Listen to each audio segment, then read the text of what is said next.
Another day, another vlog. Thank you Lord for this day. Hi there! Welcome back again to a day in my life. At dahil nga kahapon, sinulit natin yung paggala natin. Ngayon, back to reality na naman. Dito na naman tayo sa kalan for today's video. Bale, nung mga time nga na to, kakatapos ko lang din magkape at naubos na nga yung tubig namin na mainit. Kaya magpapakulo muna ako bago nga ako magluto ng uulamin. Araw-araw nga tayo nagpapakulo ng tubig dahil nga dalawa yung thermos namin. At alam nyo naman, coffee is life. Hindi pwedeng mawala yun.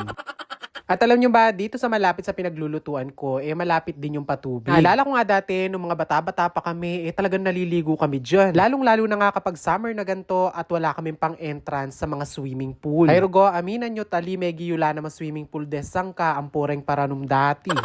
Past 9 AM na nga nung dumaan dito sa harapan namin yung nagtitinda ng buro. Kaya naman heto, bumili lang ako ng halaga 50 pesos. Meron nga isa sa followers natin ang nagre-request na magluto nga daw ako ng buro at yun nga daw yung ulamin namin today. Ay dapat pa mag-request, mag-send din Gcash panyali. Charis! Kumuha na nga pala ako ng bawang, sibuyas at kamatis at yan nga yung gagamitin natin sa paggisa ng buro. For sure may magtatanong kung hindi ba kami naglalagay ng luya sa aming buro. Kami kasi nakasanayan namin na hindi talaga naglalagay ng luya. Pero kung yung version nyo ng pagluluto ng buro naglalagay kayo ng luya, it's okay and it's fine. Walang problema, hindi tayo magpapaka-stress dahil dyan. Charis! So, heto na nga, inumpisan ko na nga ang paghihiwa dito sa kamatis na gagamitin natin sa paggisa. Sa pagkat naman ng kamatis, kahit anumang cuts yan, pwede kasi malulusaw din naman yan kapag ginisa natin. Numbisa ka rectangle, square, makanyan, mas kinanuya pa yan. Ay, Diyos ko, kuno ka rin ka masaya, go! Sabi nga nila, sobrang iksi lang ang buhay. Kung magpapaka-stress ka, ay nako, bibilis yung buhay mo at baka agad mong makita si ano. Ganun. At after ko nga mahiwa yung kamatis, sunod ko nang hiniwa itong sibuyas. Medyo malaki nga yung pinili ko para nga masarap. Pero yung tutu, magdili-dili niya talaga itang sibuyas sa ita kaya ginamit ko na. At pagkatapos nga nun, heto, magpupukpok lang tayo dito ng mga 1 kilong bawang. Hoy, hindi tayo magluluto ng garlic buro for today's video. At pagkatapos ko ang pukpukin at balatan, heto, pinaghihiwa ko naman. Diyos ko, kasakit na delanan ng bawang, pinukpok me, belatan me, tapos pengili me po. Ay, Diyos ko, ang hirap maging bawang. Dahil dun nga tayo sa labas nagluluto, heto, ilalagay ko na nga muna dito sa palanggana lahat ng gagamitin ko para nga pagdating nga doon hindi na ako pabalik-balik dito sa loob ng kusina. May apoy pa naman kanina yung ating kalan, kaya ay, Diyos ko, kasakit.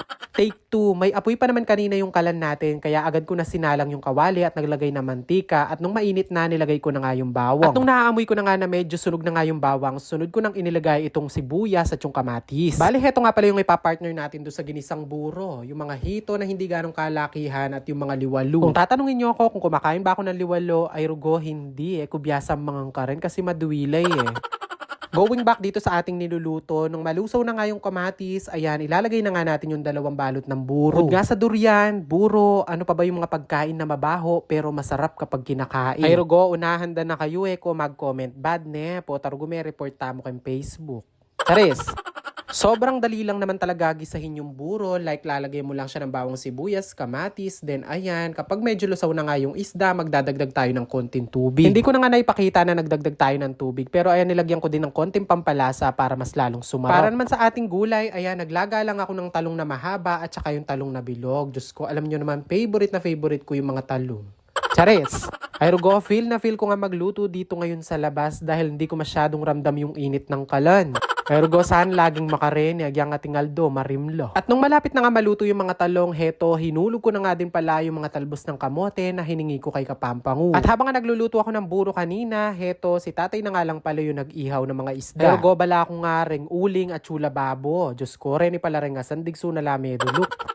At habang ang pinananang ng yung mga isda, heto, pumasok na nga ako dito sa loob at hinango ko na nga itong mga gulay. Hindi naman nga ako nainip. Pagkapasok ko nga dito sa loob, kasunod ko na pala yung mga isda. O diba kung kahapon nagsamje tayo, ngayon naman magsasamje tayo pero Kapampangan version. At syempre, yung pinaka-kimchi natin, heto nga ang burong isda. Yun nga lang, wala tayong mustasa, kaya naman yung talong at yung mga talbos na lang. Lugo, ng mga time na to, meron pa nga kaming bisita, hindi daw siya nagkakanin, pero pinapak niya yung buro.